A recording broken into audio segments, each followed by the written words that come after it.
جو اپنی رٹ قائم کرنا ہوتی ہے, جو گورننس قائم کرنا ہوتی ہے, وہ چیزیں نہیں ہو پاتی.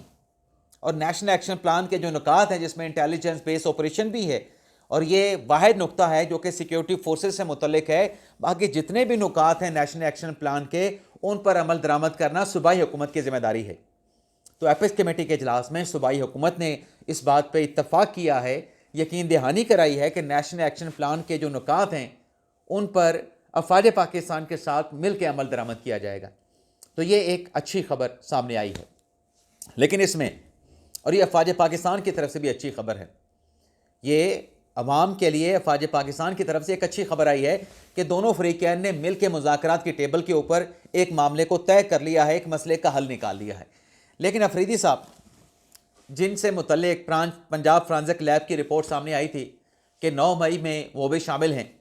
اور پھر نادرا کی رپورٹ بھی آئی جس میں تصدیق کی گئی کہ سہیل افریدی صاحب بھی اسی ویڈیو میں موجود ہیں. اب اس معاملے کے اوپر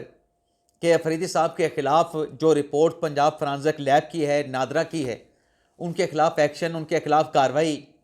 ان کا ٹرائل عدالت میں ہونا چاہیے, اس پہ سفارش کی ہے ایکشن اور کارروائی کی خیبر پختونخوا کے گورنر جناب فیصل کریم کنڈی صاحب نے. کنڈی صاحب نے کہا ہے کہ اگر یہ ایکیوز ہیں سہیل افریدی صاحب 9 مئی کے,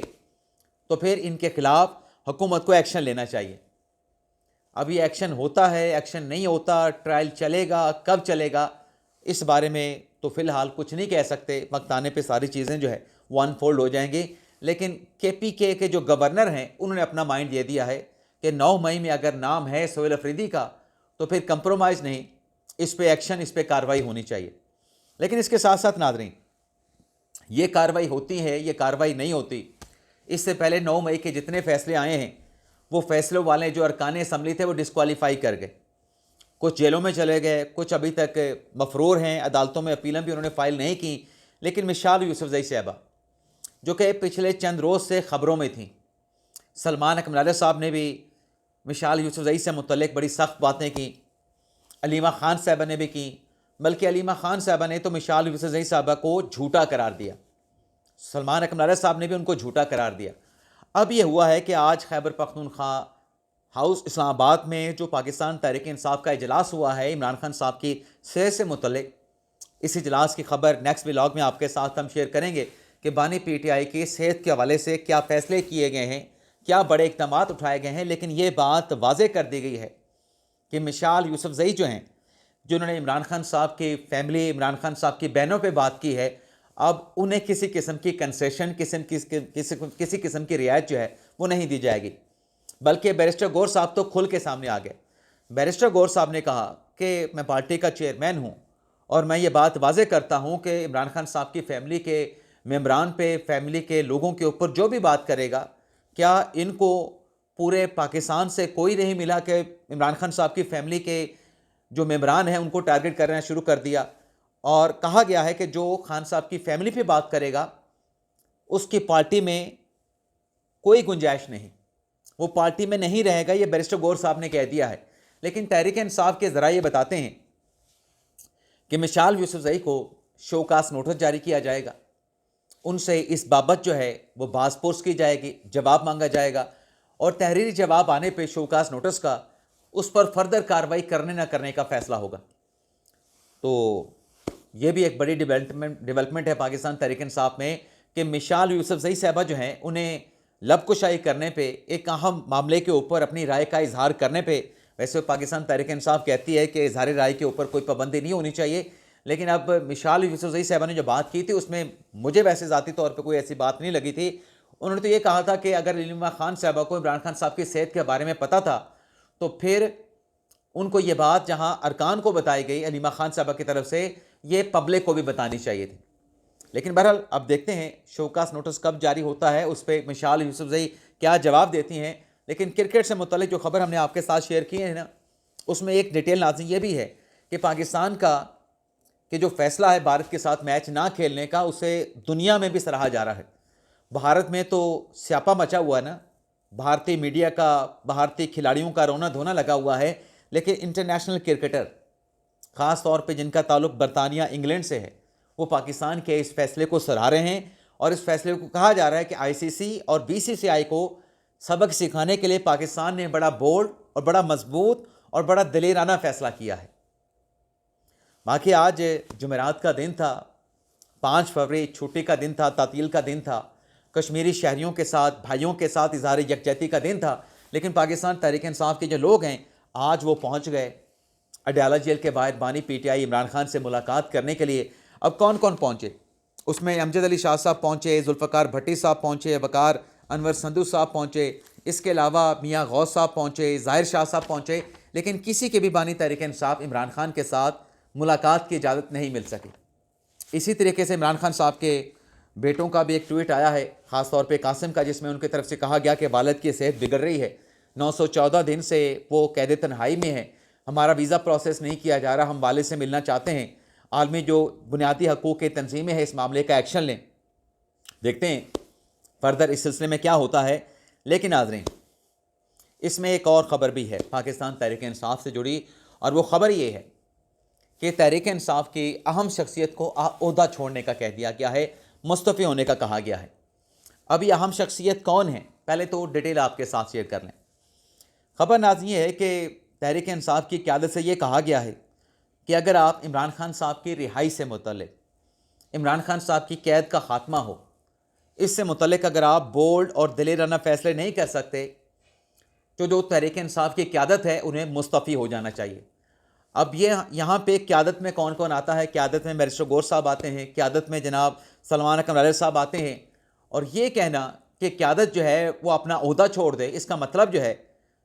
پارٹی کے رہنماؤں سے، پارٹی کے دونوں اہم سربراہان سے استعفیٰ مانگا جا رہا ہے۔ لیکن یہاں پہ جو فوکس ہے وہ سلمان اکرم رائل صاحب سے مستعفی ہونے کی بات کی جا رہی ہے،